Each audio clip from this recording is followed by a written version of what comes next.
Días a todos y a todas, maestros, maestras y compañeros. Es un gusto saludarlos y agradecerles su presencia al inicio de las actividades de la campaña permanente en pro de la igualdad de la Universidad Autónoma de Querétaro. El día de hoy la Facultad de Informática recibe con mucho gusto esta campaña con el objetivo de visualizar y difundir en la población estudiantil, administrativa y docente las acciones que se realizan en la Universidad Autónoma de Querétaro con respecto a las 14 facultades, la Escuela de Bachilleres, así como la Dirección de Igualdad de Género y No Discriminación. La Unidad de Género, No Violencia y Derechos Sexuales de la Facultad de Informática tiene el honor de presentarles a la maestra Lucy Miñón Montalvo, quien es profesional en Ciencias de la Información y maestra en Psicoterapia Psicoanalítica, con experiencias en temas de género, igualdad y no discriminación, habiendo cursado seminarios, talleres y diplomados con un enfoque de igualdad y perspectiva de género. Entre los que destacan el diplomado en Feminismos Críticos para la Participación Política, el diplomado en Tendencias Contemporáneas en los Estudios de Género, el diplomado en Género, Sociedad y Conocimiento, así como el seminario en Psicología y Género y el seminario en Filosofía y Género. Actualmente es doctoranda en Psicoanálisis en la Universidad Intercontinental y se desempeña dentro de la Dirección de Igualdad de Género y No Discriminación de la Universidad Autónoma de Querétaro. También es coordinadora de diversidades y disidencias sexuales. Bienvenida, maestra, puede comenzar. Gracias.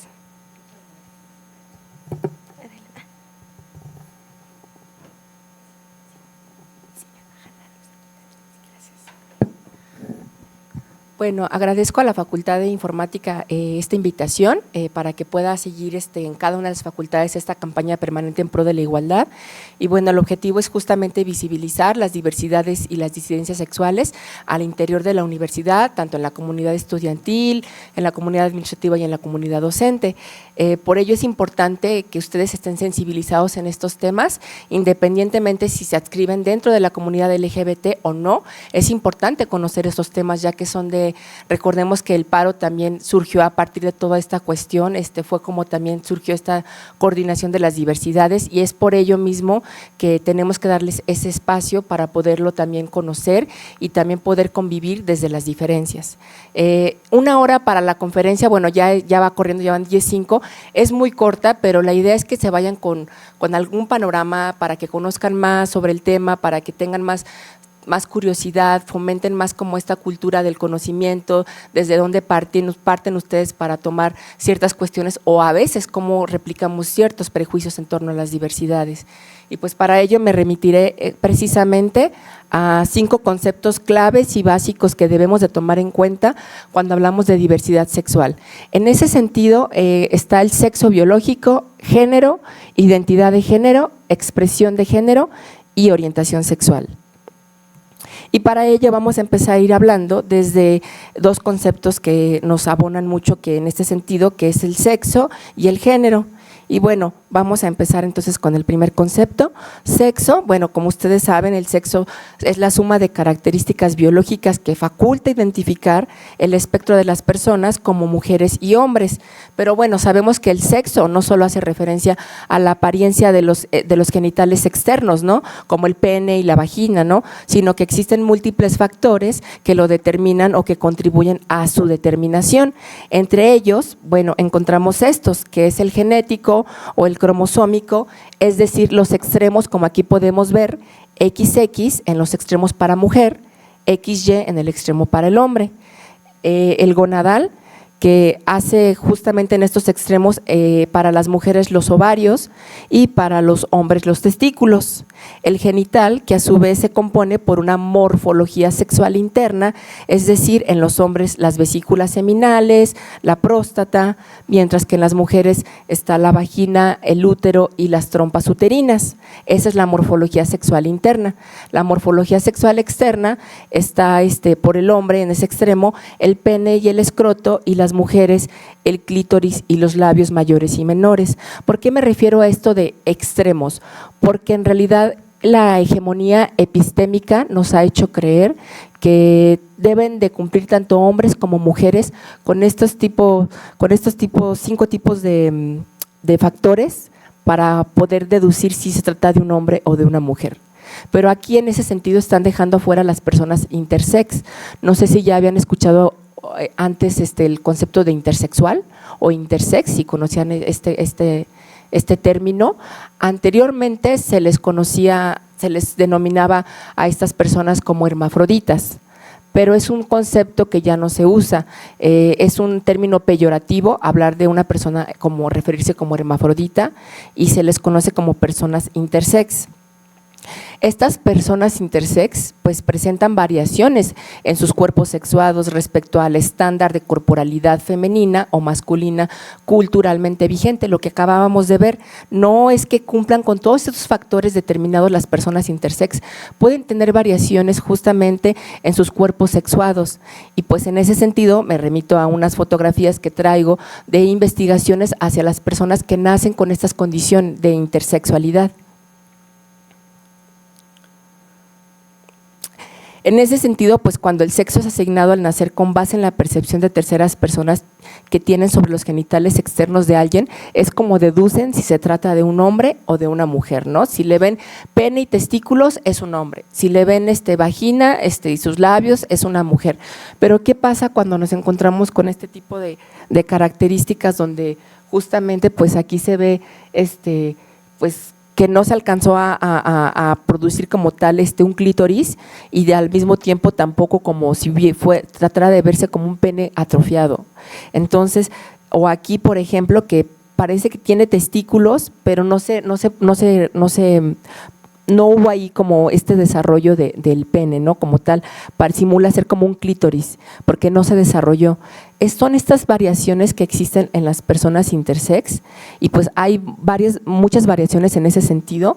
Hay una doctora que es bióloga y filósofa que se llama Anne Faustus Sterling y ella habla de 5 variaciones, al menos ella las que revisó, que se refiere a… Volvemos aquí a la laminita, recordemos cromosómicamente cómo estaban aquí XX para mujer y XY para hombre, ¿no? Pues estas variaciones cromosómicas giraban en torno a XXY, que se les llegó a llamar como de manera peyorativa las superhembras o las supermujeres, porque tenían un cromosoma Y adicional, XXY, o los XYY, se les llegó a llamar también de manera peyorativa los superhombres, porque tenían un cromosoma más Y, y eso hacía que produjeran una mayor cantidad de testosterona. Pero resulta paradójico porque al haber una mayor cantidad de testosterona, lo que hacía el cuerpo es que no la reconocía como testosterona y lo que pasaba era que una enzima que se llama aromatasa convertía esta testosterona en estrógeno, porque al haber un exceso, esta enzima así es como actúa. Al haber un exceso la convierte y la transforma en estrógeno. Esto puede ser desde que el niño es un feto, se está empezando a crecer, o puede ser en la pubertad. Y esto implica que, por ejemplo, si en la pubertad hubo un exceso de testosterona y empieza a tener esta conversión a estrógeno, que es la hormona que producen las mujeres en mayor cantidad, pues su cuerpo empieza a feminizarse. Entonces estas personas empiezan a tener un mayor desarrollo de las mamas, caderas, cuerpos muy femeninos, y resulta ser que cuando crecen o están en la adolescencia o más tarde empiezan a tener problemas con sus órganos porque se empiezan a atrofiar debido a una variación de cómo se van produciendo las hormonas en su cuerpo. Y esto justamente lo que genera es que a veces en este atrofiamiento hay tipos de cánceres que no se dan cuenta que las personas eran intersex hasta que se hacen estudios, porque a veces lo menos común es que se reflejen como cuando se conocen los hermafroditas, que tienen tanto pene como vagina al mismo tiempo. Eso es lo menos común. Lo más común es que se refleje de manera interna en cuestiones hormonales o que tengan estos factores que no son, pues que son variaciones tanto femeninas como masculinas en los genitales. Eso también quiere decir que pues las personas ya cuando se conoce su situación, pues sí es un impacto para ellas, pero para las personas que nacen cuando son bebés con estas características, una de dos, o se opta porque como su pene no se desarrolló como debía, se le cercena y se le hace como una especie de una cavidad vaginal, o en el otro extremo, si el clítoris sí creció de una manera un poquito más, como aquí un poquito más, que no simula tanto un clítoris, sino más como un pene, micropene, le corrigen quirúrgicamente para que vaya hacia ese rumbo. El punto es que aquí los doctores, o sea, por eso aquí hace referencia justamente, es asignado en base a las percepciones que terceras personas tienen sobre los genitales externos. ¿Y quiénes son las personas que asignan ese sexo? Pues a los intersexuales, los médicos, los doctores que justamente toman esta decisión que les acabo de comentar, y esto pues también genera que en las personas intersexuales pues genera como mucha devastación en su vida. Ha habido muchas personas intersexuales que cuando las intervienen quirúrgicamente pues ya no quedan igual, tienen problemas en sus genitales, problemas psicológicos, porque en ese entendido las personas, los papás los crecen educando ya sea como hombres o como mujeres, y eso tiene consecuencias porque las personas, al desconocer que eran intersexuales porque fueron intervenidas cuando eran bebés, pues evidentemente eso les genera un malestar enorme cuando se dan cuenta de que no se sentían como mujeres o no se sentían como hombres, porque sí fueron educados, pero hubo un factor ahí que desconocían desde que eran bebés. Entonces, por eso es que se le llama sexo asignado al nacer, porque esto es real, y también es como este sistema hegemónico, de médico hegemónico, domina los cuerpos. ¿Cómo es que están los cuerpos a la usanza del sistema médico para decir qué cuerpo pertenece al ámbito de lo masculino y qué cuerpo pertenece al ámbito de lo femenino? Hasta aquí con la parte de sexo, por eso es importante que también podamos abordar la parte de las personas intersex y ver cuál es su condición, con qué problemas se encuentran en el camino. Y pues bueno, vamos a avanzar con el otro concepto, que es género. Y bueno, el género pues sabemos que es la manera de referirse a las identidades, funciones y atributos construidos socialmente alrededor de las mujeres y los hombres, es decir, el significado social y cultural que se atribuye en torno a sus diferencias biológicas. Esto es muy importante porque si bien no es lo mismo sexo que género, tendemos a irnos a esta parte genital. Si tú naciste con pene, testículos, entonces eres hombre, y al ser hombre te toca ser el proveedor de la casa, o sea, culturalmente, socialmente, dependiendo mucho en el ámbito donde cada uno haya nacido, ¿no?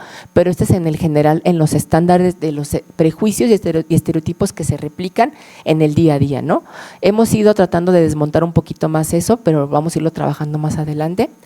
Entonces, el hombre en ese sentido, en cuanto a género, le toca ser el proveedor, estar en el ámbito público, ¿no? Es decir, estar en el trabajo, ser profesional, ser el que lleva el dinero a la casa, el proveedor, todos esos factores, ¿no? Es ser fuerte, ser formal, le gusta el fútbol, le gustan las peleas, le gusta tomar cerveza, todos esos prejuicios que se esconden en torno a lo que implica ser hombre, mientras que el ser mujer, pues atañe más a estas cuestiones sociales y culturales de verte femenina, ser delicada, expresar tus emociones mediante el llanto, la sensibilidad, todo esto, ¿no? Y como les comentaba, está muy marcado en cada cultura de una manera distinta. Sabemos que, por ejemplo, en el Medio Oriente, las mujeres no tienen permitido mostrar su rostro, solamente hay partes donde solamente muestran, bueno, sí, su rostro, y en otras donde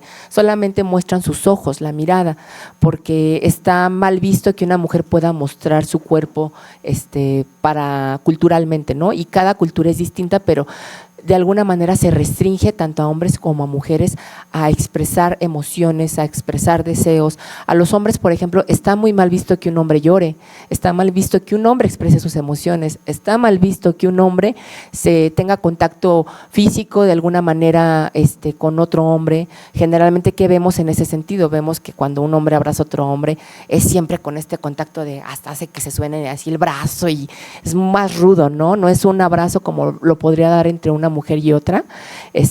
Las muestras de afecto están muy limitadas en ese sentido.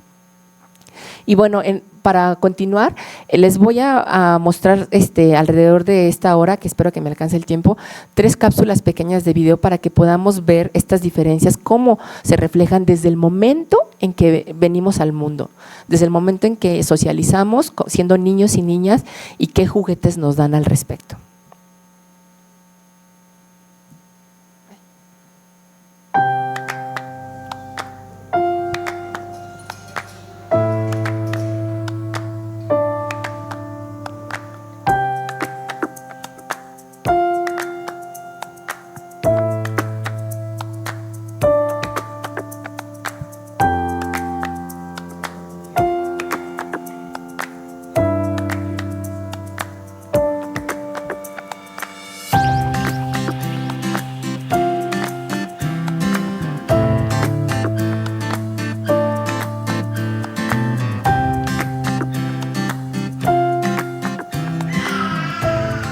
Look at this.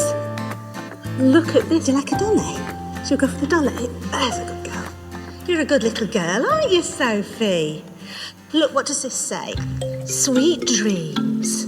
Sweet dreams. Ooh, look at this, Sophie.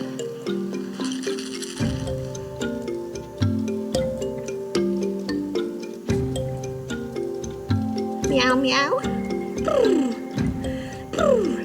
I think she liked that pink dolly the best. If I were to tell you actually that Sophie is Edward, Ah. does that change anything? I maybe thought, oh, this is a little girl, so I have to give her little girl things. Say hello. Say hello. Hello.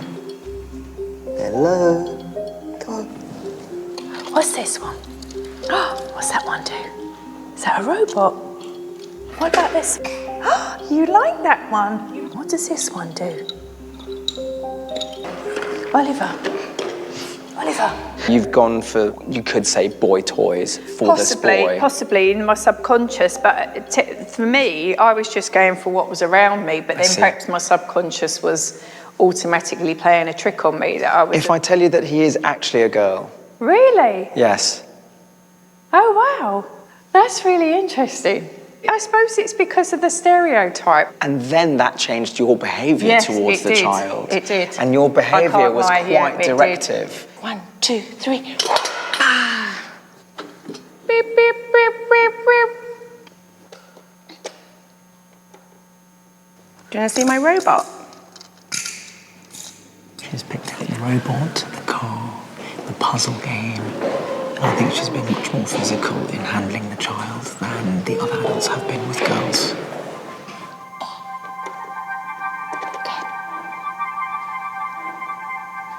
That really astounded me because I thought that I was somebody that had a really open mind. I was surprised.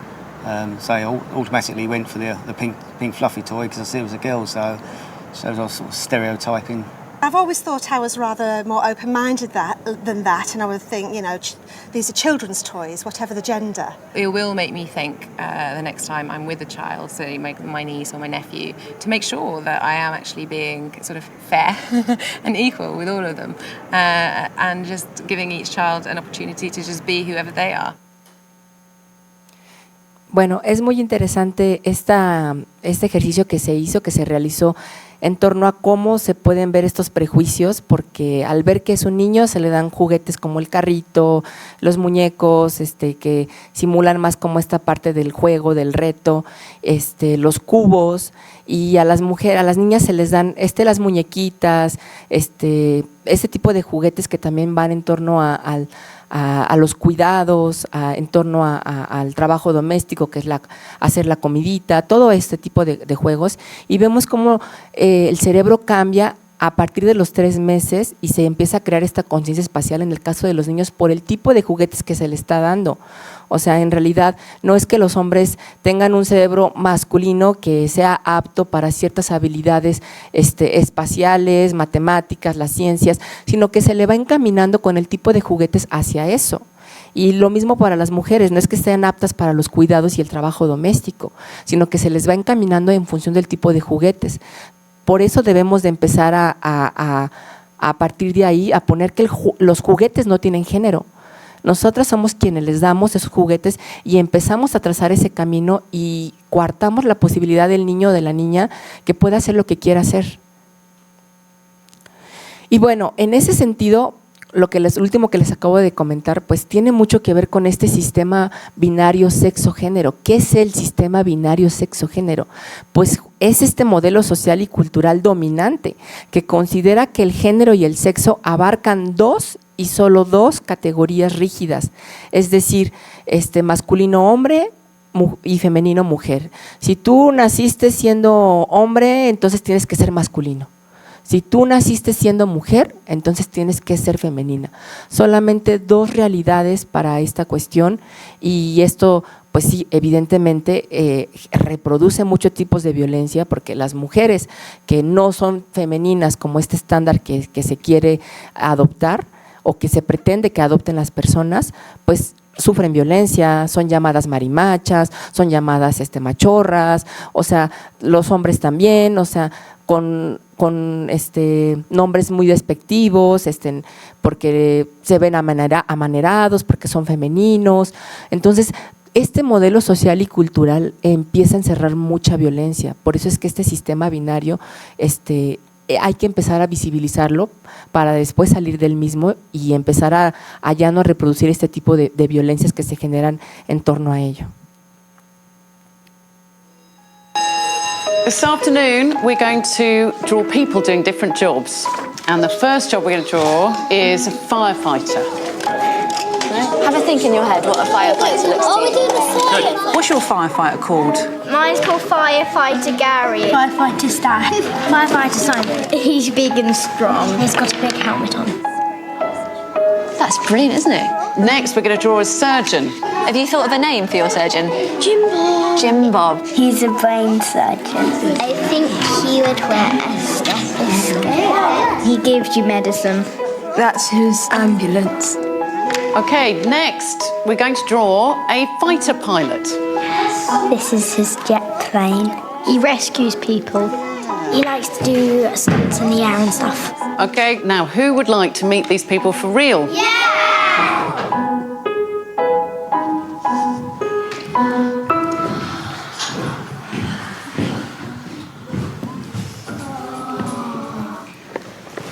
And they're dressed up.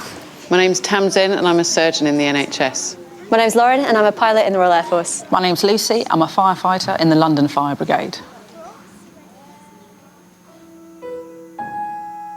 So who wants to know how to do an operation? Who's putting it on? I'll try Everyone's my on. stethoscope. We put this in here. What does it look like? There you go.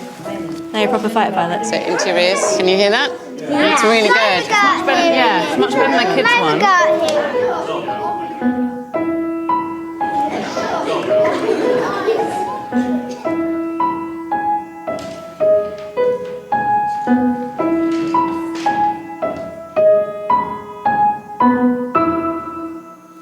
Pues bueno, este video deja mucho en evidencia cómo se reproducen estos estereotipos de género a partir de este sistema binario sexo-género.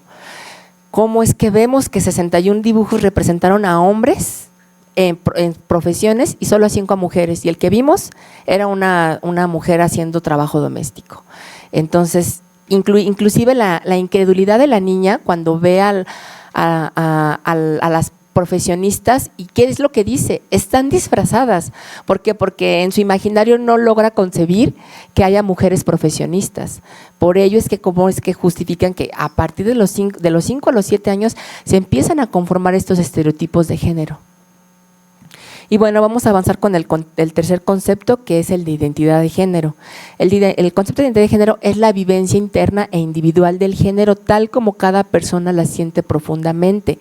Es decir, si yo me siento profundamente como una mujer, pues soy una mujer en ese sentido, porque esto, más allá de los genitales y de como lo que vimos de las personas intersex, atraviesa la mente, el cerebro, y el cerebro no se puede modificar o cambiar porque también hay muchos factores, no nada más cromosómicos, sino también sociales y culturales, que atraviesan la subjetividad de cada persona.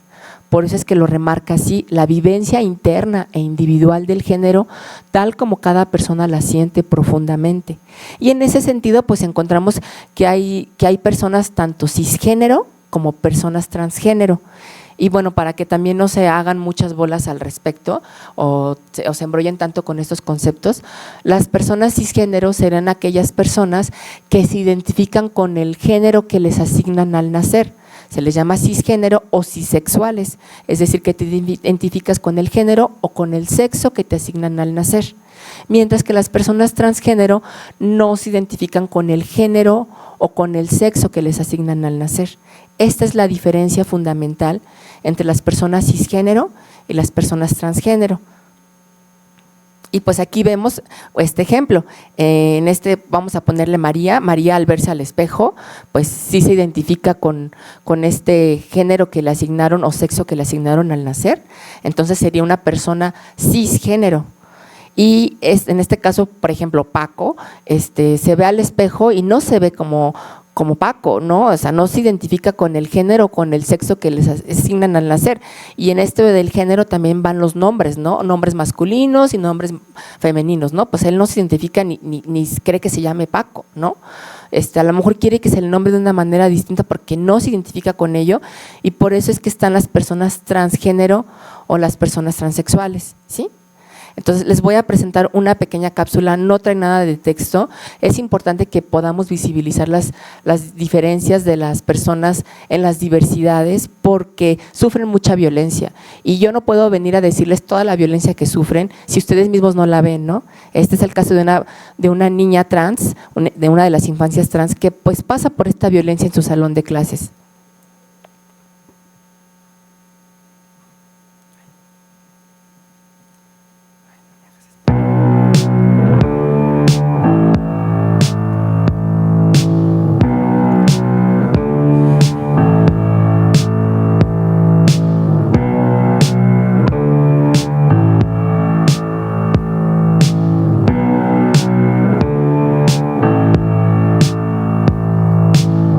Let the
bueno, mientras que sigamos viviendo en este sistema binario, sexo, género, sigamos replicando este sistema, vamos a seguir replicando esta violencia que nos dice que si tú eres hombre, tienes que ser masculino, si tú eres mujer, tienes que ser femenina, que no brinda la posibilidad de que haya personas transgénero.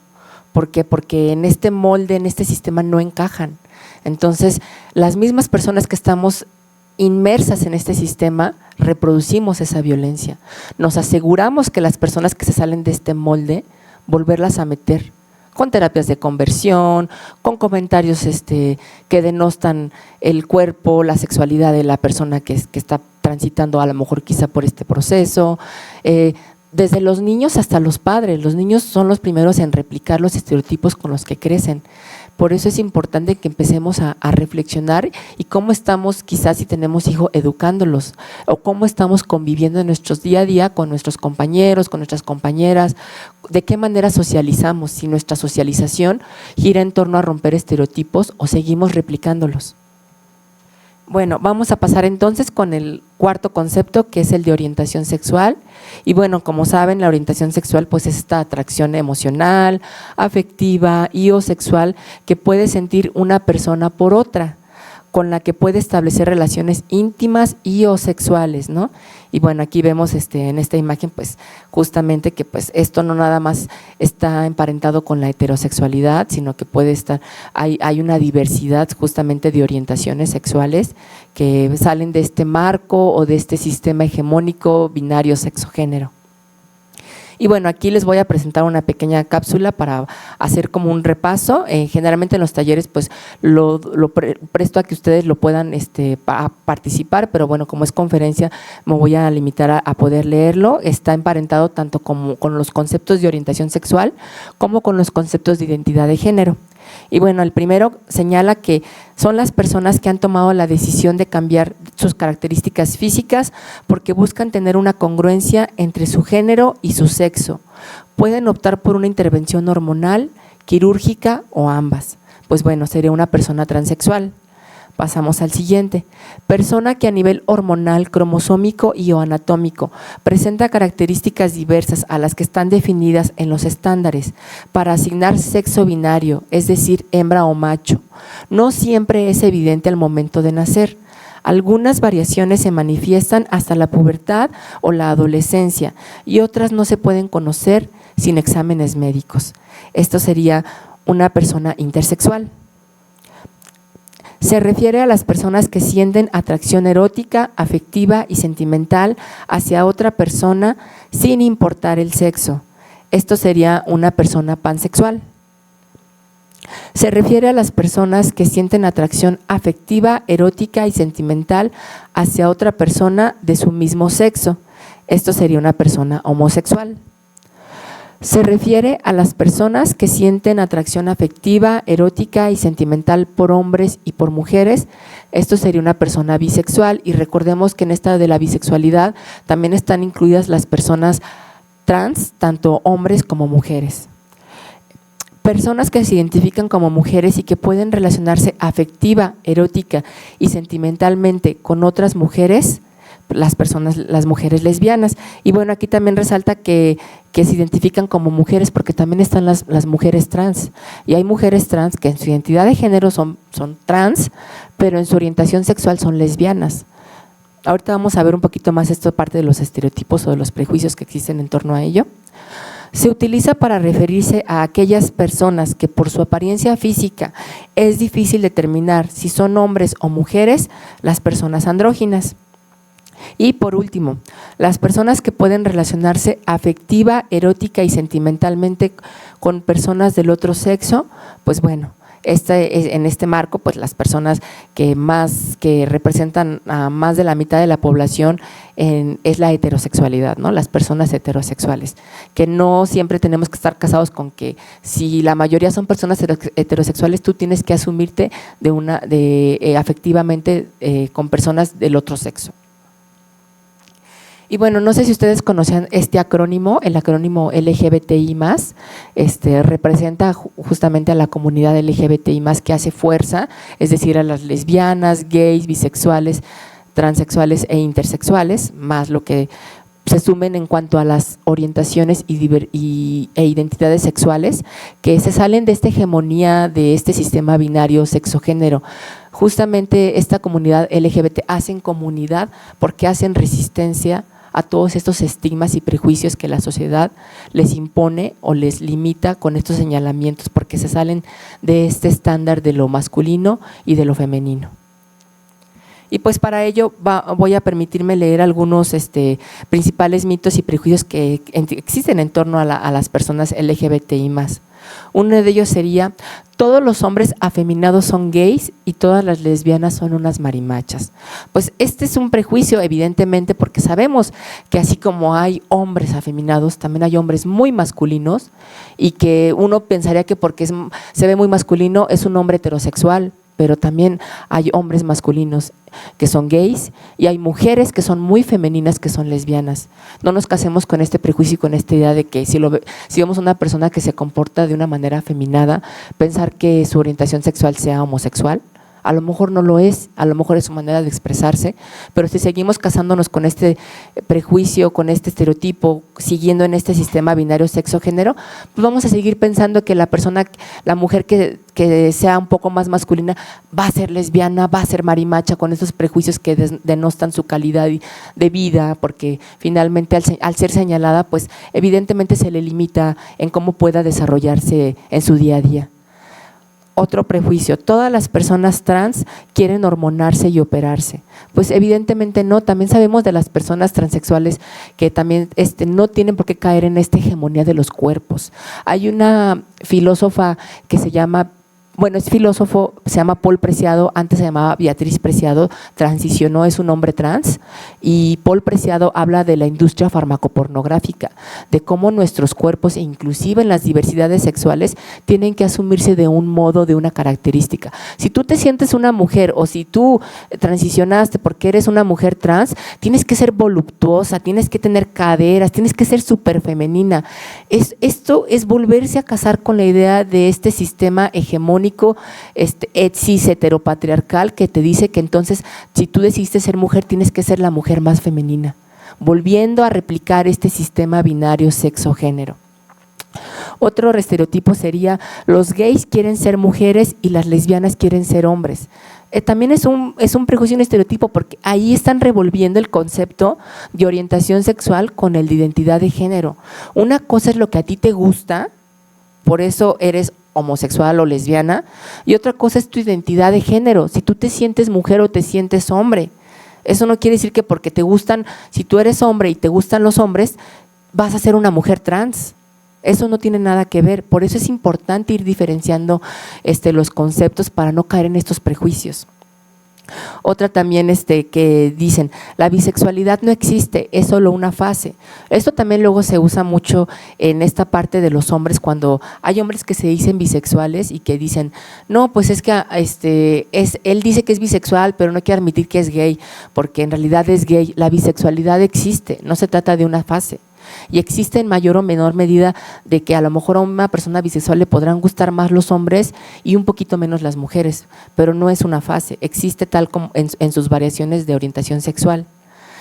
Otra más: a las lesbianas les gustan todas las mujeres, por eso si eres mujer hay que andar con cuidado cuando estás al lado de alguna para que no te metan mano. Es lo mismo, o sea, a las mujeres lesbianas, si alguien es lesbiana, si una mujer es lesbiana, no le van a gustar todas las mujeres. O sea, a mí, yo soy una mujer heterosexual y a mí me gustan los hombres, pero no que significa que porque me gustan los hombres, me gustan todos los hombres que veo.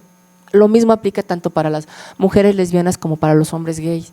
Por eso luego también se encuentra con que, ay, no, un hombre es gay, no, hazte para allá, no me vayas a tocar. O sea, no nos casemos con esa idea, porque no somos las personas que podamos quizá gustarle a esta persona, y eso también limita mucho la manera en cómo convivimos con las demás personas.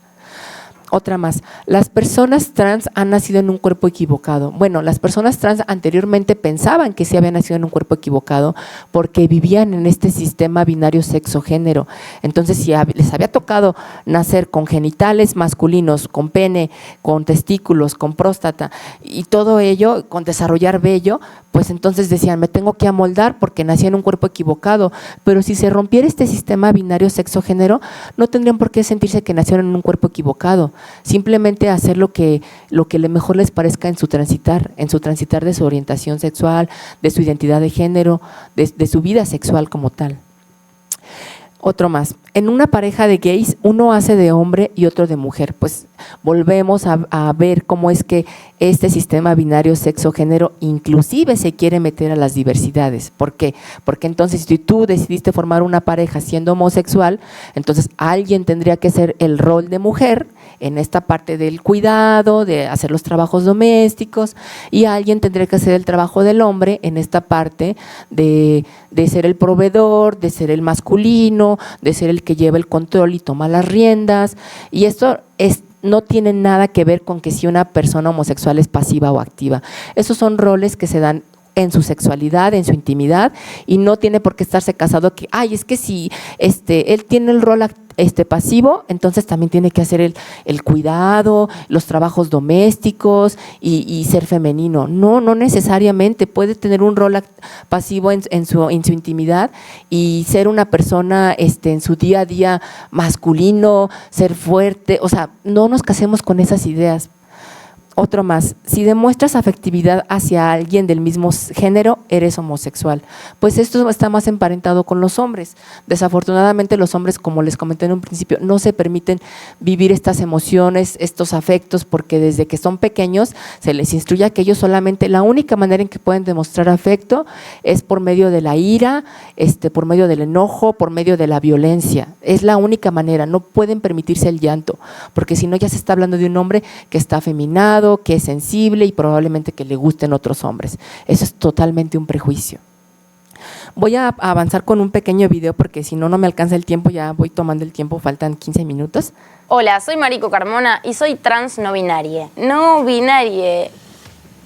¿Y eso? Las personas no binarias son aquellas que se salen del binarismo del género, o sea, que no se identifican como hombre o mujer, o al menos no todo el tiempo. Y entonces, ¿qué son? Son personas no binarias. ¿Mitad hombre, mitad mujer? No, de nuevo, son no binarias. Organicémonos un poco. Lo primero que hay que hacer para entender qué significa ser no binaria es dejar de pensar las distintas identidades como una línea recta, en donde en un extremo están las mujeres y en otro extremo están los hombres. Hagamos un ejercicio. Pensemos, en cambio, en las estrellas. Pensemos que ser hombre es una de ellas, que ser mujer es otra, que pueden estar cerca o lejos, pero hay alrededor millones de otras estrellas distintas, toda una galaxia de posibilidades con las que identificarse. Las personas no binarias serían entonces otra estrella, o mejor dicho, muchas otras estrellas, porque hay tantas maneras de ser no binaria como personas no binarias en el mundo. No somos todos iguales entre nosotros, así como no son iguales todas las mujeres ni todos los hombres entre sí. ¿Y cómo trato a alguien no binario? Bueno, básicamente como tratarías a cualquier otra persona. Ahora, si lo que estás queriendo preguntar es con qué pronombres te referís a esa persona, es decir, ella, él o ella, lo mejor que podés hacer es preguntar: discúlpame,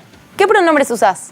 ¿Y para qué tantas etiquetas? ¿Es necesario nombrar todo? ¿No es mejor que cada uno sea lo que quiera ser y ya? Capaz sí, en un mundo ideal estaría buenísimo que todos podamos ser sin la necesidad de etiquetas. Pero en este mundo dominado por la norma, nombrar las cosas nos puede ayudar a encontrarnos con otras personas que se nos parezcan. Sean millones, miles, cientos, decenas o solamente uno.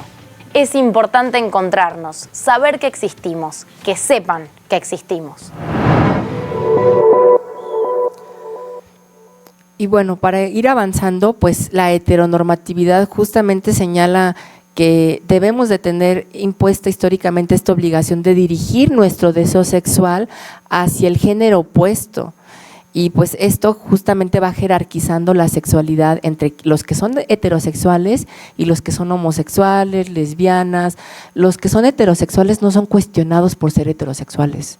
Ya se entiende, inclusive se da por hecho, de que si tú conoces a alguien, crees que es heterosexual. Entonces, empecemos a ver de qué manera las personas que se salen de este sistema y de este marco de violencia, porque genera mucha violencia en ese sentido, pues limita mucho la capacidad del desarrollo de la persona. Y pues en ese sentido, pues lo que motiva los actos de discriminación o de violencia se relacionan más con la forma en que la persona es percibida que con la forma en cómo se identifica. Si yo veo una persona que se ve amanerada, como yo la percibo así, amanerada quizá, voy a pensar que es gay y voy a empezar a atacar a esta persona porque pienso que es homosexual. Y si lo fuera, no tendrías por qué atacarla. O sea, si seguimos viviendo ahí, no vamos a salir entonces de seguir reproduciendo este tipo de violencia. Y bueno, pues estos hechos están basados mayoritariamente en el deseo del perpetrador de castigar porque se sale de esta norma, de este sistema binario. Y pues evidentemente son cometidos con un alto nivel de crueldad y saña. Son violencias que son muy expresivas porque a las mujeres transexuales, por ejemplo, se les exponen sus cuerpos en la calle, se les cercenan sus pechos, se les cercenan sus genitales, se les sodomiza. Entonces hay actos de crueldad excesiva en cómo se violenta a las personas de las diversidades. Y pues en ese sentido pues hay una inexistencia e inexactitud de datos oficiales. ¿Por qué? Porque al sistema gubernamental suena feo, pero no le importan las personas con cuerpos diversos, las personas con orientaciones, con identidades sexuales diversas, porque hay muchos prejuicios inclusive de las autoridades que investigan. Tendrían que investigar con perspectiva de igualdad de género y con orientación sexual e identidad de género diversa. Esa sería la perspectiva que tendrían que tomar las autoridades.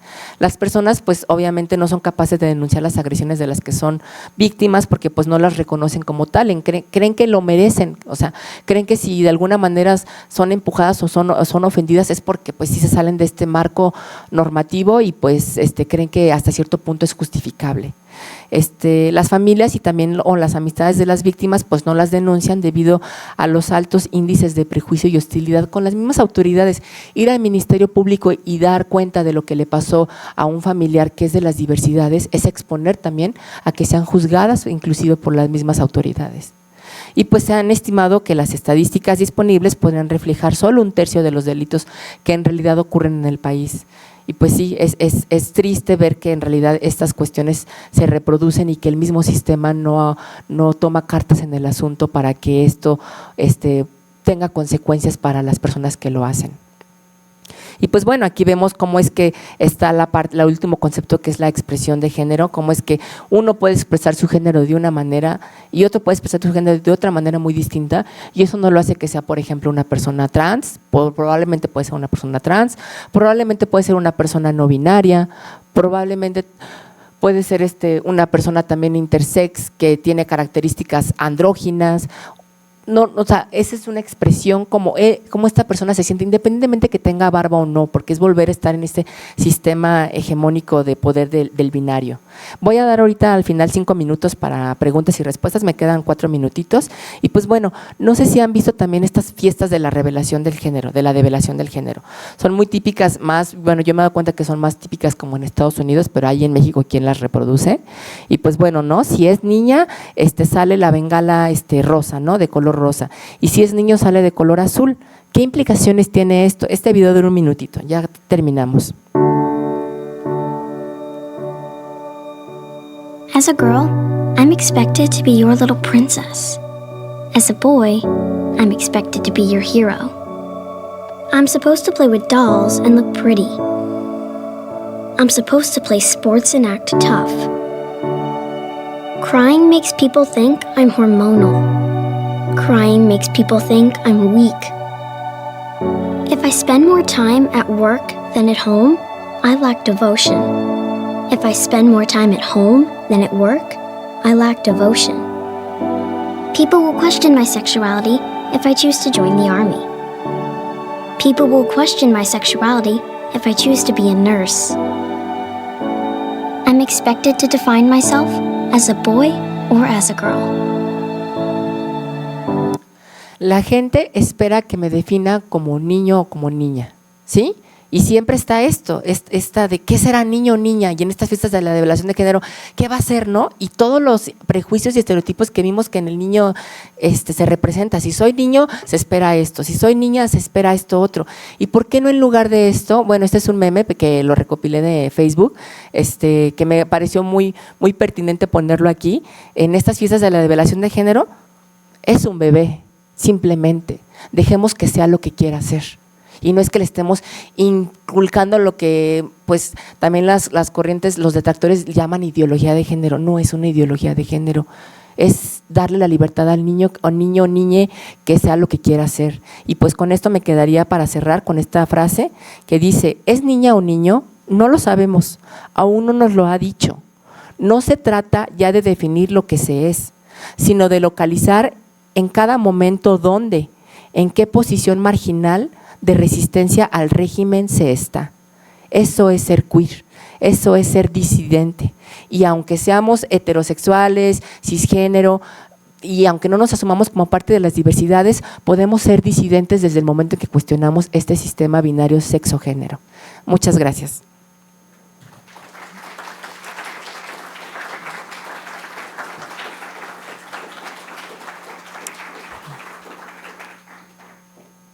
Si tienen alguna pregunta, algún comentario también, levanten su mano y les pasamos el micrófono, chicos.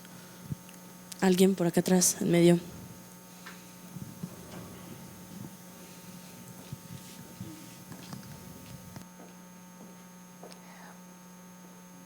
Bueno, que no haya preguntas me dice que entonces quedó todo muy bien entendido, al menos en las cuestiones que expuse.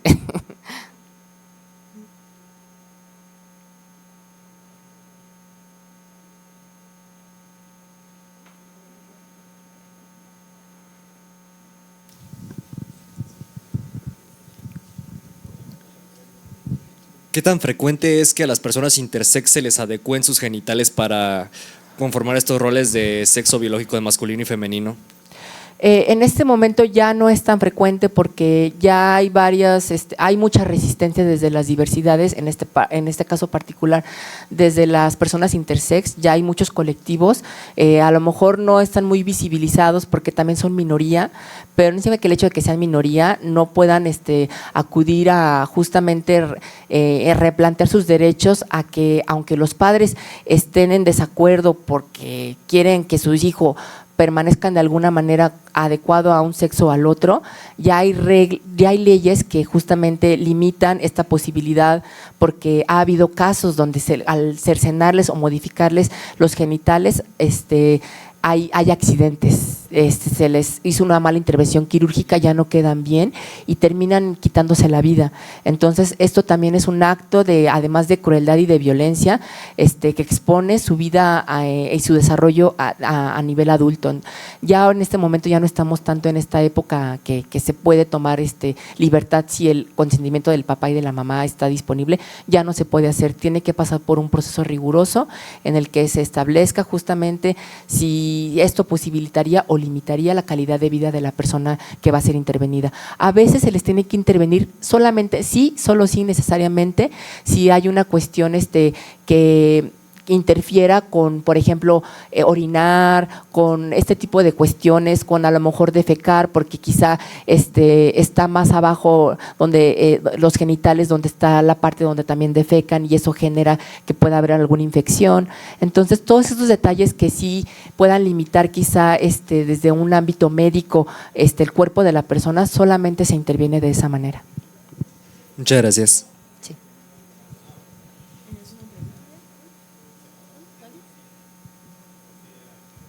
¿Alguna otra pregunta? Chicos, comentario. ¿No? ¿Nada? ¿Nadie? Ok, muy bien. Pues con esto terminamos la conferencia. La Facultad de Informática, por medio de la Unidad de Género, le agradece por su participación en la conferencia Diversidades y Disidencias Sexuales a la maestra Lucy, y también a ustedes, chicos, agradecemos mucho su presencia. Sin embargo, continuando con la intención de visibilizar la migración forzada que viven las personas de la comunidad LGBTQIA+, por tener identidad o afinidad distinta a la heteronormativa, la Unidad de Género y No Discriminación de la Universidad Autónoma de Querétaro, así como la Coordinación de Diversidades y Disidencias Sexuales y la Coordinación de Imagen Institucional, se presentará la instalación artística Sexilio, Disidencias Migratorias en la explanada de Coliseo de la Facultad de Informática. Por ello, chicos, los esperamos en la parte de Coliseo, y posteriormente será una develación del logo de diversidades hacia la comunidad LGBTQIA+, en la entrada de laboratorios. Les agradecemos bastante por su participación. Gracias.